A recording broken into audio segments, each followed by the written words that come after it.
আপনারা বলেন তো, আপনাদের একটা প্রশ্ন করি, মুসলমান জাতিটা পাওয়ারফুল জাতি না পাওয়ারলেস জাতি? আপনারা এক বাক্যে বলবেন মুসলমান জাতি হুজুর পাওয়ারফুল জাতি। আচ্ছা, আপনাদের পক্ষান্তরে একটা প্রশ্ন করতে চাই, মুসলমান তামাম বিশ্বের মধ্যে মার খাচ্ছে না মার দিচ্ছে? আচ্ছা, পাওয়ারফুলেরা মার খায় না মার দেয়? একদিকে আপনি বলছেন মুসলমান পাওয়ারফুল জাতি, আবার অন্যদিকে বলছেন মুসলমান মার খাচ্ছে। পাওয়ারফুলেরা মার খাওয়ার কথা, পাওয়ারফুলেরা মার খাচ্ছে।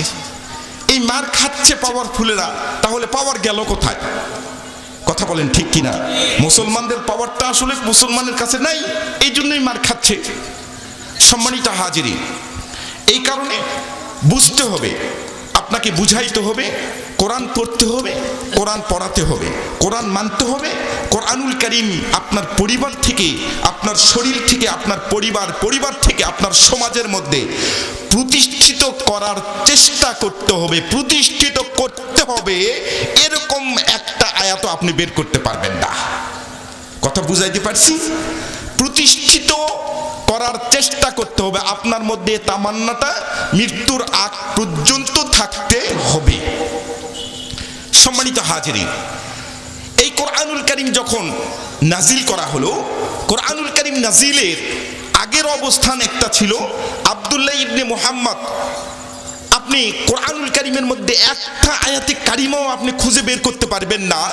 আল্লাহ সুবহানাহু ওয়া তাআলা বলেছেন, তোমরা আব্দুল্লাহর বেটা মুহাম্মদকে ফলো করো, অনুসরণ করো, অনুকরণ করো, তাকে মুহাব্বত করো, ভালোবাসো, তার যে কর্মগুলা করেছে এই কর্মগুলা তোমরা করো। একটা আয়াতে কারিমা আপনি বের করতে পারবেন না। অনুসরণ করো, অনুকরণ করো, এটার ব্যাপারে আব্দুল্লাহর বেটা মুহাম্মদকে অনুসরণ করো, অনুকরণ করো, এরকম নাই। সুবহানাল্লাহ বলবেন না? কোরআনুল কারীমের প্রত্যেকটা আয়াতে কারিমা 40 বছরের পর আল্লাহ রাসূলের এই 23 বছরের যে জিন্দেগি, এই 23 বছরের জিন্দেগিটা অনুসরণ করো, অনুকরণ করো, অনুসরণ করো, অনুকরণ করো, মুহাব্বত করো, ভালোবাসো। লাকাদ কানা লাকুম ফি রাসূলিল্লাহি উসওয়াতুন হাসানাহ। রাসূলুল্লাহ, রাসূলকে অনুসরণ করো, রাসূল তোমাদের জন্য মডেল, রাসূল তোমাদের জন্য আদর্শ। ওমা আরসালনাকা ইল্লা রাহমাতাল লিল আলামিন। প্রত্যেকটা কথা রাসূলকে নিয়ে, রাসূলকে মহব্বত করো, রাসূলকে অনুসরণ করো, অনুকরণ করো। সুবহানাল্লাহ বলেন।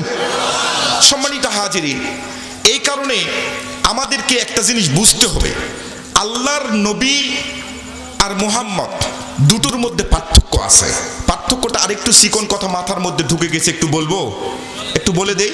মূল আলোচনায় যাব, মূল আলোচনায় আসি নাই, মূল আলোচনায় যাব, এটা একটু বলার দরকার, মাথার মধ্যে ঢুকে গেল। সম্মানিত হাজিরিন, আল্লাহ রাসূল সাল্লাল্লাহু আলাইহি সাল্লাম যখন 17 বছর বয়স, খুব চিকন কথা কিন্তু এটা, চিকন কথা ভালো করে বুঝে নেন।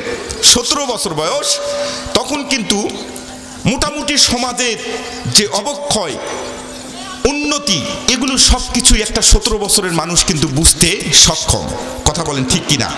17 বছর বয়সে তিনি সমাজের মধ্যে লক্ষ্য করে দেখেন যে সমাজের কিছু মানুষ নিজের স্ত্রীকে টাকার জন্য মানুষের কাছে উঠায় দেয়। নিজে 4টি 5টি খুন করেছে, তার দাদা করেছে 4টা, এই কারণে 5টা খুন ওভারটেকিং করেছে, দাদার চেয়ে সে বেশি আছে। এই কারণে দেওয়ালের সামনে ফটকের সামনে কবিতা আবৃত্তি করে লিখে রাখছে, আমার বাবা করেছে 3টা খুন, আমার দাদা করেছিল 2টা খুন, আমি মোটামুটি 4টি, দাদা এবং বাবাকে টপকিয়ে আমি মোটামুটি এই এলাকার মধ্যে নেতা। খুন করে বুক উঁচু করে ঘুরে বেড়াই। বাংলাদেশের জমিনেও এরকম আছে যে খুন করে মার্ডার কেসের আসামি জামিন পেয়ে এলাকার মধ্যে এসে বলে, বেশি কথা বলিস না, 2টা টপকাইছি। কথা বলেন ঠিক কিনা? সবচেয়ে বর্বর যে যুগ, বর্বরতা শুরু হলো, সেটা হচ্ছে কাবা ঘরের সামনে এই মানুষগুলো গিয়ে কাবা ঘরের সামনে একটা একটা করে পোশাক খুলে রেখে ন্যাংটা অবস্থায় তোয়াফ করা শুরু করে দিল। নাউজুবিল্লাহ বলবেন না? মুসলমান ভাইরা রে আমার, আব্দুল্লাহর বেটা মুহাম্মদ চিন্তার মধ্যে পড়ে গেলেন, বিচলিত হয়ে গেলেন। কিংকর্তব্য বিমূঢ় হয়ে গেলেন, হতবিম্ব হয়ে গেল, বাকরুদ্ধ হয়ে গেল। এই অবস্থা থেকে মানুষগুলাকে পরিত্রাণ পাওয়ার উপায়টা কি? ও বন্ধুরা আমার, বাবাজিরা আমার, আব্বুরা আমার, আল্লাহর পয়গম্বর বাইতুল্লাহ ঘরের সামনে কাবা ঘরের চত্বরে একটা সন্ধ্যার সময় মিটিং ডাকলেন। 17 বছরের যুবক, তখন কিন্তু নবী হয় নাই। আমার মূল আলোচনার বিষয় এটা নয়, শুধুমাত্র একটা টপিকস আপনাদের খেদমতে বোঝানোর জন্য বলছিলাম। বন্ধুরা আমার, আল্লাহর পয়গম্বর ছোট ছোট যুবক কিছু মানুষকে 18 বছর, 19 বছর, 20 বছর, 21 বছরের এরকম যুবক মানুষকে মক্কা থেকে ডেকে ওখানে কাবা চত্বরের সামনে একটা মিটিং করলেন। মিটিং এর সভাপতি স্বয়ং আব্দুল্লাহর বেটা মুহাম্মদ। আব্দুল্লাহর বেটা মুহাম্মদ সাল্লাল্লাহু আলাইহি সাল্লাম সভাপতির আসনে বসান। তিনি ডাক দিয়ে বললেন, যুবক, আমরা একটা কমিটি গঠন করতে চাই। এই কমিটির কাজ হবে, মানুষ জুয়া খেলে, মানুষ মদ খায়, মানুষ নিজের স্ত্রীকে মানুষের সামনে বিক্রি করে দেয়, নিজের সন্তানকে জীবন্ত কবর দেয়। এই মানুষগুলাকে ভালো কথা বলবো, এই মানুষগুলাকে এই অন্যায় অবিচার কাজগুলা করতে দিব না, একটা দাওয়াত দিব। কমিটির নাম দিলেন হেল্পফুল ফুজুল কমিটি। আল্লাহু আকবার বলেন। আল্লাহর নবী আব্দুল্লাহর বেটা মুহাম্মদ সাল্লাল্লাহু আলাইহি সাল্লাম হেল্পফুল ফুজুল কমিটি গঠন করলেন।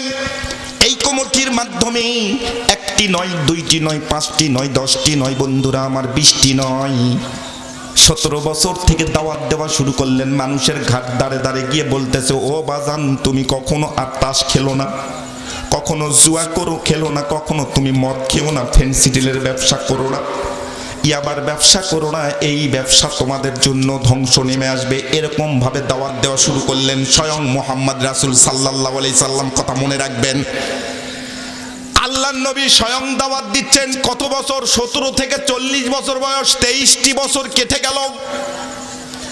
আল্লাহর নবী টার্নিং একটা পয়েন্টে দাঁড়িয়ে গেলেন। 23টি বছর মানুষকে দাওয়াত দিলাম, দাওয়াতের রেজাল্টটা কি? একটু অবজারভেশন করার দরকার। কথা বলেন ঠিক কিনা?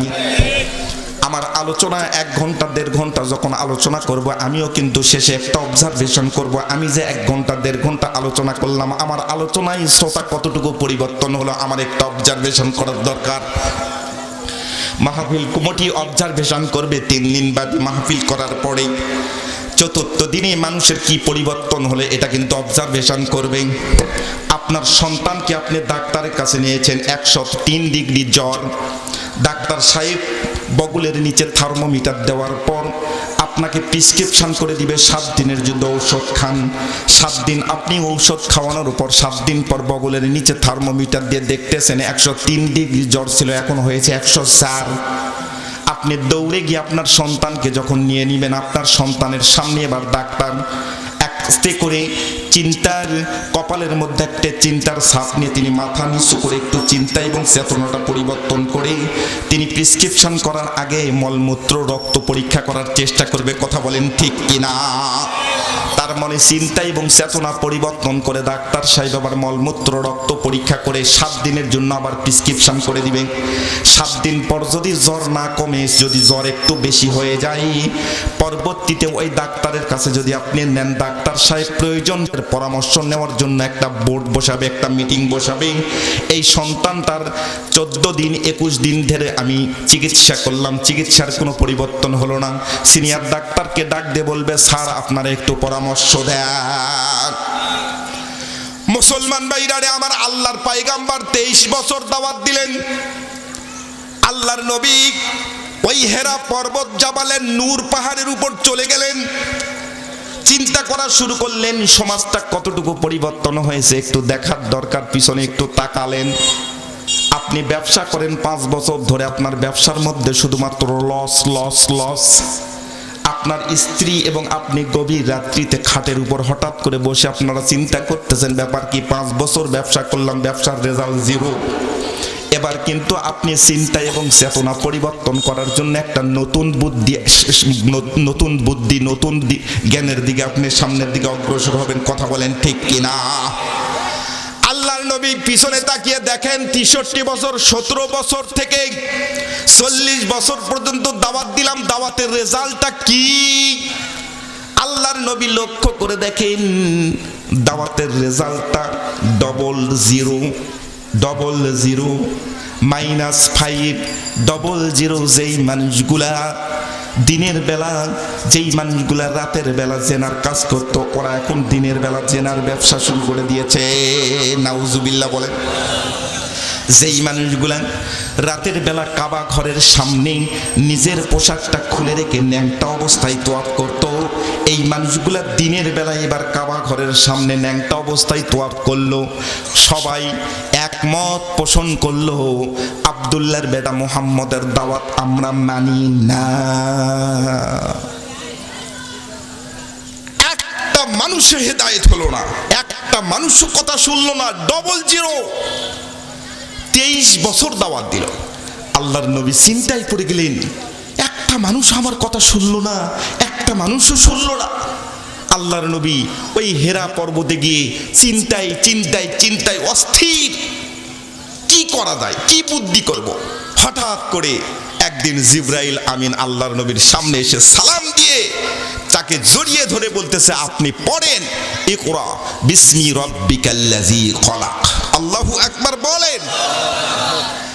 মুসলমান ভাইরা আমার, আল্লাহ রাব্বুল আলামিন বলে দিলেন, আলিফ লাম রা কিতাবুন আনজালনাহু ইলাইকা লিতুখরিজান নাসা মিনাজ যুলুমাতি ইলান নূর। আল্লাহু আকবার বলে।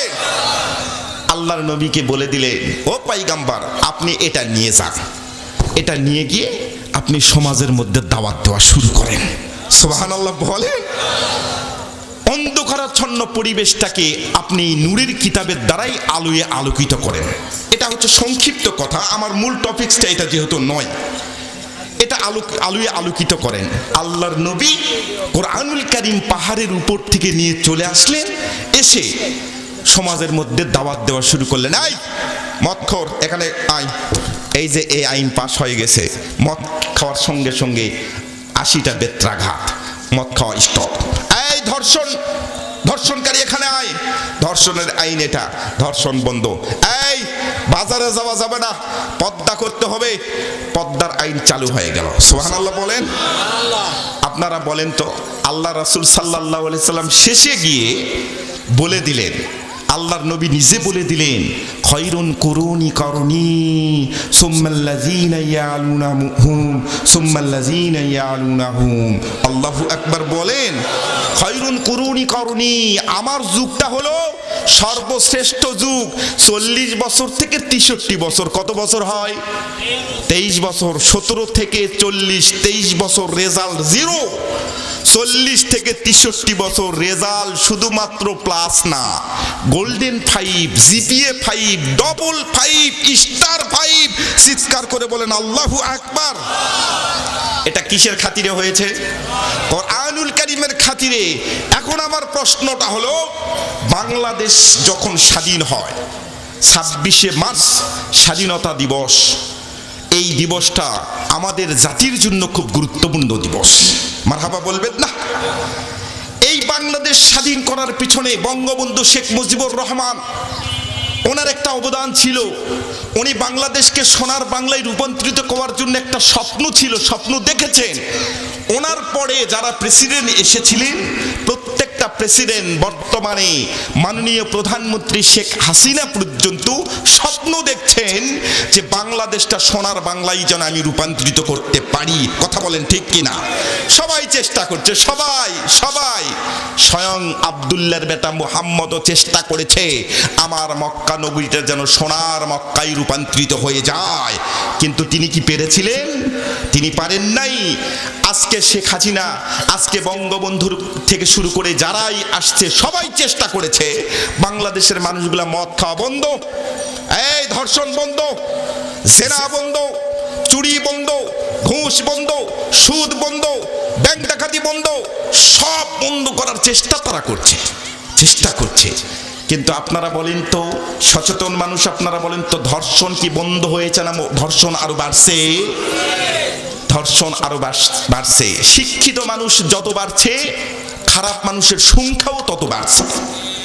শিক্ষিত মানুষ বাড়ছে হুজুর, আপনাদেরকে যদি প্রশ্ন করা হয় 10 বছর আগে শিক্ষিতের হার কম ছিল কিন্তু ভালো মানুষের পার্সেন্টেজ বেশি ছিল, এর পিছনে কারণ হলো আল্লাহর নবী আব্দুল্লাহর বেটা মুহাম্মদ নিজে স্বয়ং তিনি কোরআনুল কারীম ছাড়া সমাজটাকে পরিবর্তন করতে পারে নাই। আপনি শেখ হাসিনা, আপনি বঙ্গবন্ধুর কন্যা, আপনি ভালো মানুষ, সব ঠিক আছে, আপনি 40 বছর আলটিমেটাম দিয়েছেন, 40 বছর থাকতে চাই, 100 বছর থাকেন, আমাদের অসুবিধা নেই, আমরা দোয়া করছি আল্লাহ সুবহানাহু ওয়া তাআলা আপনার আয়ু দান করুক, কোনো অসুবিধা নাই।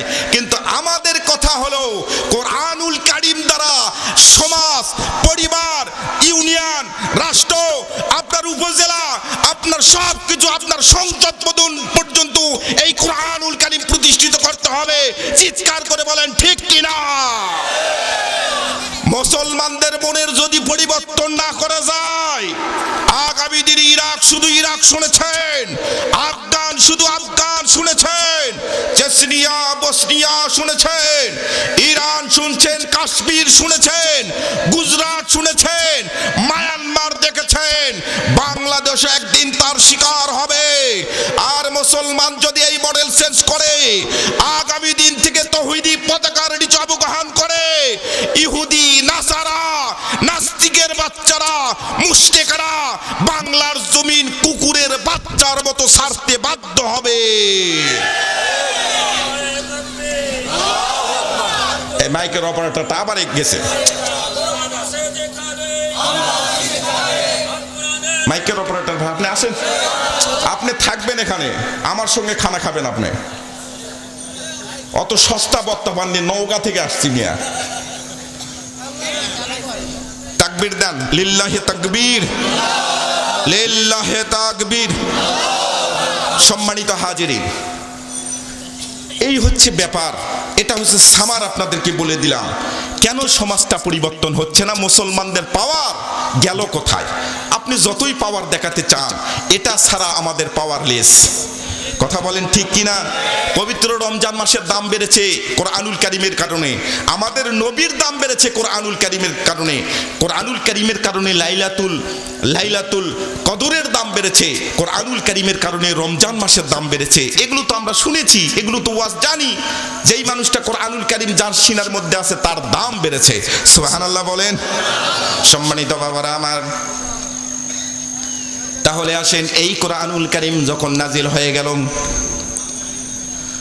মক্কার অলিতে গলিতে যখন প্রচার শুরু হয়ে গেল, আল্লাহর নবীর কাছে এরকম আয়াতে কারিমা যখন আসা শুরু হয়ে গেল, আম্মা ইয়াতাসাআলুন, আল্লাহু আকবার বলেন। আল্লাহর নবীর কাছে কোরআনুল কারীমের এই আয়াতে কারিমা যখন আসা শুরু হয়ে গেল, তখন সমালোচনা শুরু করে দিলেন, একজন আরেকজন কানাকানি শুরু করে দিলেন।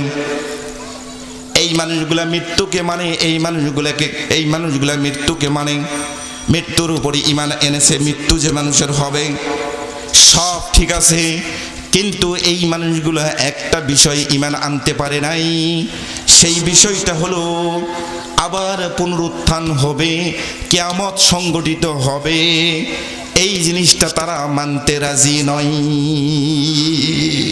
মুহাম্মদের আল্লাহ উপরে যতই বাঁশি বাজাক, আমরা কিয়ামতের ময়দানে হাজির দেব না, বলা বলি শুরু করে দিয়েছে। আবু জেহেল, উকবা, সাইবা, ওয়ালিদ ইবনে মুগিরা, আবু সুফিয়ান, এরা সবাই বলতে শুরু করছে, এই মুহাম্মদের আল্লাহ উপরে নাকি বাঁশি বাজাবে। ইন্না ইয়াউমাল ফাসলি কানা মিকাতা, যখন বাঁশিতে ফুৎকার দিবে তখন এই মানুষগুলা ইয়াউমা ইউনফাকু ফিস সূরি ফাতাতুনা আফওয়াজা, আল্লাহু আকবার বলেন। মাইকটা একটু প্রতিকূল, এই জন্য টানা টানা কথা বলতে হবে, আপনাদের অসুবিধা হবে। মুসলমান ভাইরা আমার, মাইকের অপারেটরটা এখানে থাকবে না ভাই, কি সমস্যা বলেন তো আপনি? এখানে থাকতে হবে, আমার কথা শেষ হওয়ার সঙ্গে সঙ্গে ইকোটা ডিস্টার্ব করতেছে, আপনি এখানে আসেন। আচ্ছা বসেন বসেন বসেন বসেন বসেন বসেন। সম্মানিত বাবারা আমার, এদিকে নজর দেন, সকলে একটু তাকবীর দিয়ে ফ্রেশ হন। লিল্লাহি তাকবীর, লিল্লাহি তাকবীর। বাস, কোনো ডিস্টার্ব নাই, যতটুকু আছে এতটুকুই আলহামদুলিল্লাহ। আলহামদুলিল্লাহ বলেন, আলহামদুলিল্লাহ। আল্লাহর নবী সম্পর্কে সমালোচনা শুরু করে দিলেন। এই মুহাম্মদের আল্লাহ উপরে যতই বাঁশি বাজাক, ওখানে নাকি বাঁশি বাজাবে, সিঙ্গাই ফুৎকার দেওয়া হবে, মানুষগুলো কিয়ামতের ময়দানে উঠে যাবে, যতই বাঁশি বাজাক আমরা ওখানে যাব না, আমরা হাজিরা দিব না। নাউজুবিল্লাহ বলবেন না? কোরআনুল কারীমের মধ্যে যত জায়গায় কিয়ামতের আলোচনা আছে, আপনি খুলে খুলে বাংলা তরজমার যদি কোরআনুল কারীম আপনার বাড়িতে থাকে, আপনি দেখবেন কোনো জায়গায় লেখা নাই এরকম যে এই আল্লাহর বান্দা, এই আমার গোলাম, কিয়ামতের মাঠে তুমি একটু আইসো, এসে হিসাবটা দেখায় তুমি চলে যাও, তোমাকে আসতে হবে, তুমি আইসো আমার সঙ্গে একটু দেখা করে যাও, এরকম নরম কথা একটা জায়গায়ও নেই। আজকের মাহফিলের যখন অ্যাডভার্টাইজ করা হয়, অমুক জায়গায় 3 দিন ব্যাপী মাহফিল, নওগাঁ থেকে আব্দুল কাহার সিদ্দিক সাহেব আসবে, আপনারা দলে দলে আমন্ত্রিত, এভাবে বলা হয়েছে। কিন্তু এরকম কি বলছে আপনি যদি না আসেন আপনাকে নিয়ে আসা হবে, এরকম বলা হয়েছে? সম্মানিত বাবারা আমার, কিন্তু কিয়ামতের ময়দানে আল্লাহ রাব্বুল আলামিন কিয়ামতের ময়দান ব্যাপারে আল্লাহ রাব্বুল আলামিন এই কথাটা বলতেছেন, ইয়াউমা ইউনফাকু ফিস-সূরি ফাতাতুনা আফওয়াজা। আল্লাহু আকবার বলেন। আল্লাহ রাব্বুল আলামিন বললেন, ও বান্দা, ও আমার গোলাম, তুমি কাল কিয়ামতের হাসরের ময়দানে হাজিরা হও অথবা হাজিরা না হতে চাও, আমি আল্লাহ রাব্বুল আলামিনের কোনো কিছু যায় আসে না। আমি আল্লাহ রাব্বুল আলামিন তোমাকে কিয়ামতের ময়দানে হাজির করব, হাজির হতে হবে আর হাজির করব, এক কথা বাবা, এক কথা কিন্তু নয়। হাজির হতে হবে ভিন্ন জিনিস, হাজির করব। আল্লাহ রাব্বুল আলামিন বলছেন, কাল্লা সায়ালামুন সুম্মা কাল্লা সায়ালামুন। আল্লাহু আকবার বলে। আমি বারবার করে বলছি, পুনরাবৃত্তি করে বলছি, বারবার করে বলছি, বারবার করে বলছি, এটাকে আরবি গ্রামাটিক্যাল ভাষায় তাহকিক বলা হয়, বাংলায় বলা হয় পুনরাবৃত্তি, ইংরেজি শব্দই বলা হয় রিপিটিশন। এক কথা বারবার করে বলা, বারবার করে বলা। তাহলে বুঝতে হবে যেই কথাটা বারবার করে বলা হয় সেই কথাটার গুরুত্ব বেশি।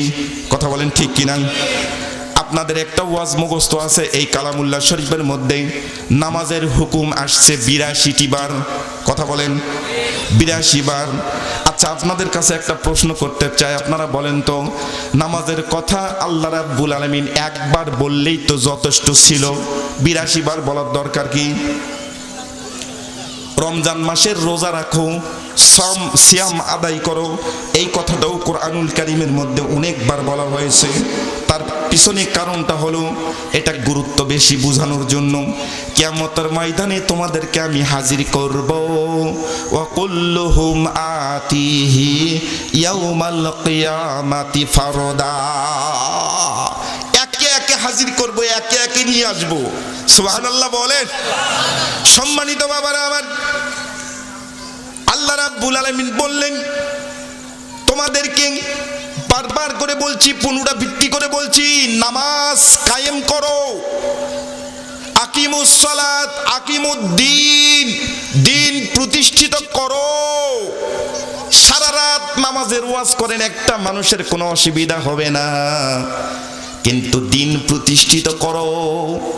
এটার ব্যাপারে যদি ওয়াজ শুরু করে দেই, 2-1 কুচা পড়া মুরগি চেনেন, যেই মুরগিটা ডিমের উপর বসে কুসকুস কুসকুস করে, আছে না নাই?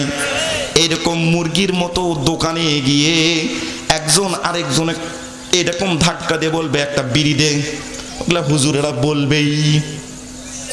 কুচা পড়া মুরগির মতো কুসকুস করবে আর বলবে, এই হুজুরকে কে নিয়ে আসছে রে, এই হুজুরকে কে নিয়ে আসছে। সম্মানিত বাবারা আমার, আগে জানতাম ইহুদি, নাসারা, খ্রিস্টান, হিন্দু, বৌদ্ধ এরা মুসলমানের শত্রু, কিন্তু বর্তমানে আমার দেখা মুসলমান মুসলমানের শত্রু।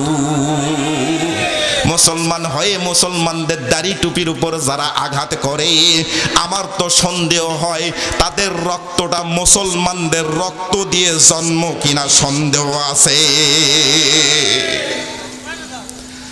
মুসলমান ভাইরা আমার, আল্লাহ রাব্বুল আলামিন বললেন কাল্লা সায়ালামুন সুম্মা কাল্লা সায়ালামুন। আমি বারবার করে বলছি, পুনরাবৃত্তি করে বলছি, কাল কিয়ামতের হাসরের ময়দানে তোমাদেরকে কিন্তু হাজির হতে হবে। আমি এটা বুঝার জন্য ছোট্ট একটা মেসাল দিলে পরিষ্কার হয়ে যাবে। আপনাদের এলাকার মধ্যে বাজার লাগে কোন দিন? সাপ্তাহিক বাজার সোমবারে, মনে করেন সোমবারে অথবা রবিবারে সাপ্তাহিক বাজার। সাপ্তাহিক বাজারের 3 দিন আগে আপনি এবং আপনার স্ত্রী, আপনার বিবি পান খান। পান খাওয়ার অভ্যাস আছে। পানের বাটাতে এরকম একটা ছোট্ট বাটি থাকে, সেটা চুনের বাটি থাকে। কথা বলেন ঠিক কিনা? 3 দিন আগেই চুন সব শেষ হয়ে গেছে, চুনের বাটিতে কোনো চুন নাই। এই 3 দিনের মধ্যে চুনের বাটিতে চুন যতটুকু ছিল ধুয়ে মুছে খেয়ে পরিষ্কার করেছেন। যতবার আপনার বিবি সাহেব আপনাকে পান দেয় ততবার আপনাকে বলে, ওগো রবিবারে হাটে গিয়ে কিন্তু সর্বপ্রথম 2 টাকার চুন কিনবে তুমি, চুন। কাল্লা সায়ালামুন সুম্মা কাল্লা সায়ালামুন। আল্লাহ রাব্বুল আলামিন রিপিটেশন করেছেন অনেক কথা। ইজা জুলজিলাতিল আরদু জিলজালাহা, এক কথাই বলেছেন, ভূমিকম্পের কথা বলেছেন, ধ্বংস করে দিবেন, কিয়ামত হবে, ধ্বংস করে দিবেন। আল কারিয়াতু মাল কারিয়া ওমা আদরাকা মাল কারিয়া, এক কথা বারবার করে বলেন, বারবার রিপিটেশন। আপনার বিবি রবিবার অথবা সোমবারে যখন বাজারে যাবেন, বাজারে যাওয়ার পূর্বে আপনার স্বামী, আপনি স্বামী হিসেবে আপনার বিবিকে বলতেছেন বাজারের ফর্দটা একটু দাও। বাজারের ফর্দটা লেখার জন্য কলম এবং কাগজ হাতের মধ্যে দিয়ে বলতেছেন তুমি লেখো। 1 নম্বরে লেখো 2 টাকার চুন কিন্তু আই নো। 2 নম্বরে লেখো মাছ, তরকারি, আলু, বেগুন, পটল ইত্যাদি, চুন কিন্তু আই নো। কাল্লা সায়ালামুন সুম্মা কাল্লা সায়ালামুন। আপনার বিবি সাহেব বাজারের ব্যাগটা যখন হাতের মধ্যে দিলেন, বাজারের ব্যাগটা নিয়ে আপনি বাড়ির চৌকাঠটা সবে মাত্র পার হয়েছেন। ইন দি মিন টাইম বিবি সাহেব ছোট বাচ্চা ছেলেটাকে ডাক দিয়ে বলতেছে, আব্বু তোমার আব্বুকে একটু দৌড়ে গিয়ে বলে আসো, তোমার আব্বুকে একটু পিছনে ডাক দাও, দৌড়ে গিয়ে বলে আসো চুন যেন আনে। চুন কিন্তু ছাড়া যাবে না, চুন ছাড়া একটা সন্ধ্যাও পার হবে না। মারহাবা বলবেন না? ছোট বাচ্চাটা পিছনে ডাকতেছে আর বলতেছে, আব্বু আম্মু বলেছে চুন কিন্তু আই নো। কাল্লা সায়ালামুন সুম্মা কাল্লা সায়ালামুন। আল্লাহু আকবার বলে। মুসলমান ভাইরা আমার, আল্লাহ রাব্বুল আলামিন এই কথাটাই বোঝানোর চেষ্টা করেছি আপনাদের খেদমতে।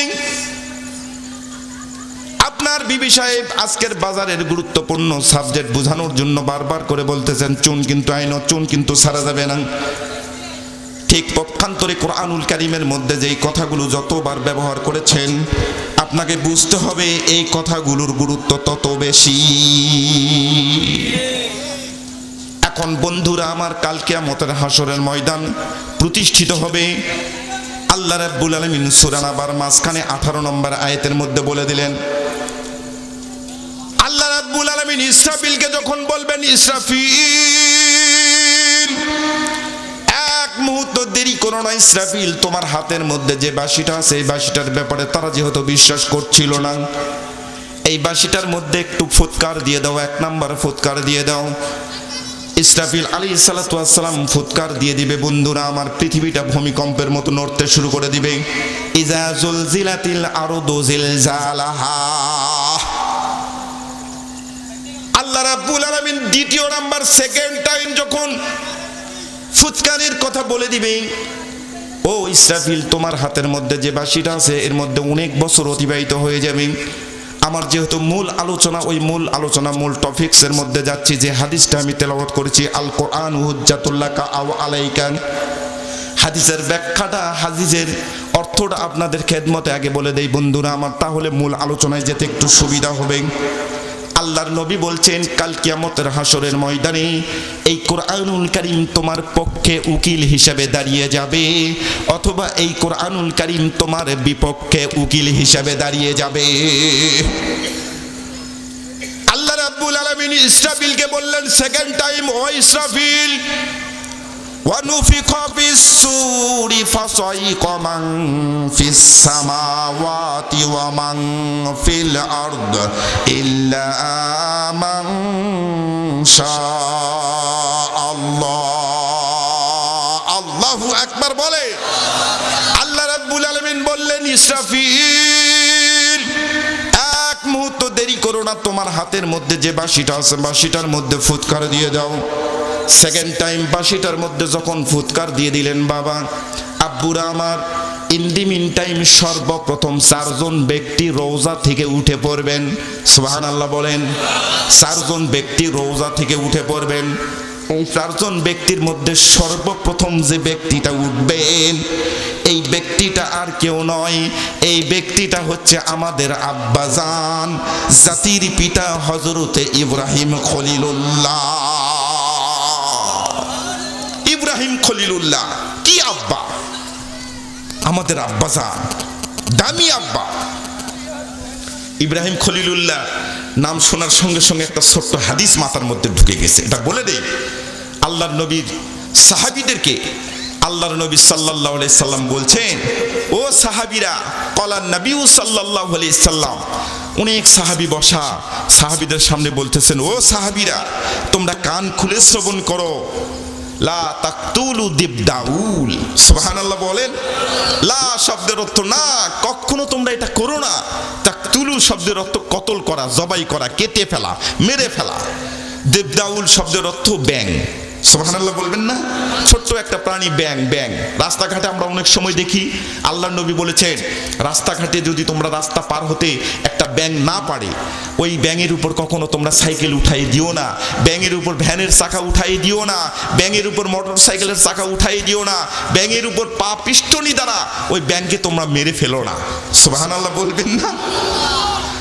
একজন সাহাবী প্রশ্ন করলেন, ইয়া রাসূলুল্লাহ, ইয়া হাবিবাল্লাহ, ব্যাঙকে কেন মারবো না এটা বুঝতে পারলাম না গো পয়গম্বর, আপনি বলে দেন, আপনি তাফসীর করে বুঝাইয়া দেন। আল্লাহর নবী বলছেন, ও সাহাবীরা তোমরা কি জানো না আমাদের আব্বাজানকে যখন আগুনের মধ্যে ফেলাইয়ে দেওয়া হলো, জাতির পিতা আমাদের আব্বুকে যখন আগুনের মধ্যে, নমরুদের আগুনের মধ্যে ফেলানো হলো, তখন পৃথিবীর কোনো প্রাণী আমাদের আব্বাজানের সামনে আসে নাই, আব্বাজানের সামনে আসে নাই। একটা ব্যাংকে দেখা গেল, ছোট্ট একটা প্রাণী ব্যাং, এই ব্যাংকটা লাফাইতে লাফাইতে লাফাইতে লাফাইতে পুকুরের মধ্যে চিবুনি দেয়, পুকুরের মধ্যে ডুব দেয়, পেট ভরে পানি খায়, আবার লাফাইতে লাফাইতে লাফাইতে লাফাইতে আগুনের কাছে যাইতে পারে না, কিন্তু আগুনের কাছে যাওয়ার আগেই আগুনের মধ্যে প্রসাব করার চেষ্টা করে, প্রসাব করে আগুনকে একটু নিভে দেওয়ার চেষ্টা করে। চিৎকার করে একটু বলুন সুবহানাল্লাহ। আল্লাহর নবী বললেন ব্যাংকে তোমরা কখনো মারবে না। ব্যাং ইব্রাহিম নবীকে সহযোগিতা করার জন্য দাঁড়িয়ে গেছিলেন। ব্যাংকে যখন জিজ্ঞেস করা হলো, ব্যাং তোমার এই প্রসাব দ্বারা তো নমরুদের আগুনের কোনো ক্ষতি হবে না, ইব্রাহিম খলিলুল্লাহ আমাদের আব্বাজানেরও তেমন কোনো উপকার হবে না, তাহলে এমন কর্মকাণ্ড করো কেন, ব্যাপারটাকে একটু খুলে বলো।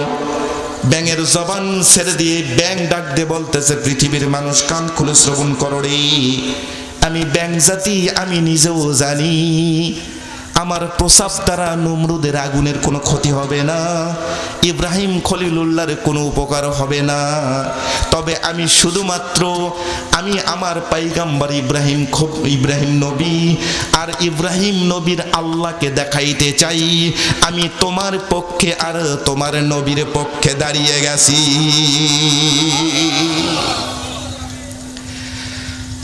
আল্লাহর বান্দা এভাবে ব্যাখ্যা বিশ্লেষণ করে সাহাবী আজমাইন রাদিয়াল্লাহু তাআলা আনহু, একজন সাহাবী রাদিয়াল্লাহু তাআলা আনহু এবার প্রশ্ন করলেন, ইয়া রাসূলুল্লাহ, ইয়া হাবিবাল্লাহ, আপনি আরো কিছু নসিহত করেন। আল্লাহর পয়গম্বর আলাইহিস সালাতু ওয়াস সালাম মুহাম্মদ রাসূল সাল্লাল্লাহু আলাইহি সাল্লাম তিনি ডাক দিয়ে বলছেন, ও সাহাবীরা কান খুলে শ্রবণ করো, তোমরা যদি কাকলাস কখনো দেখতে পাও, কাকলাস খড়ি বহন করে, পিঠের মধ্যে করে খড়ি বহন করে কাকলাস যদি তোমরা কখনো দেখতে পাও তাহলে এক কোপে মেরে ফেলবে। এক কোপে যদি মেরে ফেলতে পারো তোমার নামে 2 রাকাত নফল নামাজের ইবাদত লেখা হবে। আল্লাহর নবীকে সাহাবীরা প্রশ্ন করলেন, ইয়া রাসূলুল্লাহ, ইয়া হাবিবাল্লাহ, কারণটা একটু বলেন, ব্যাখ্যা বিশ্লেষণ করে বলেন। আল্লাহর নবী বললেন, ইব্রাহিম খলিলুল্লাহ যখন আগুনের মধ্যে ছিল তখন এই পৃথিবীর কোনো প্রাণী এগিয়ে আসে নাই, এই কাকলাস এগিয়ে আসছিল নমরুদকে সহযোগিতা করার জন্য। পিঠের মধ্যে করে খড়ি বহন করে করে ওই আগুনের মধ্যে ফেলতে পারে না, কিন্তু দূর থেকে আগুনে ফেলার চেষ্টা করে। কাকলাসকে যখন জিজ্ঞেস করা হলো, তোমার এই খড়ি দ্বারা তো নমরুদের আগুনের এমন কোনো উপকার হবে না, ইব্রাহিম খলিলুল্লাহরও তেমন কোনো ক্ষতি হবে না, তাহলে এমন কর্মকাণ্ড করতেছ, ব্যাপারটা কি একটু খুলে বলো। কাকলাসের জবান ছেড়ে দিল। কাকলাস ডাক দিয়ে বলতেছে, পৃথিবীর মানুষ কান খুলে শ্রবণ করো, আমি নিজেও জানি আমার খড়ি দ্বারা কোনো উপকার হবে না, কিন্তু আমি শুধুমাত্র আমার খোদা নমরুদকে দেখাইতে চাই, আমি আমার খোদা নমরুদের পক্ষে দাঁড়িয়ে গেছি, ইব্রাহিম খলিলুল্লাহর বিপক্ষে অবস্থান নিয়েছি। চিৎকার করে বলেন নাউজুবিল্লাহ।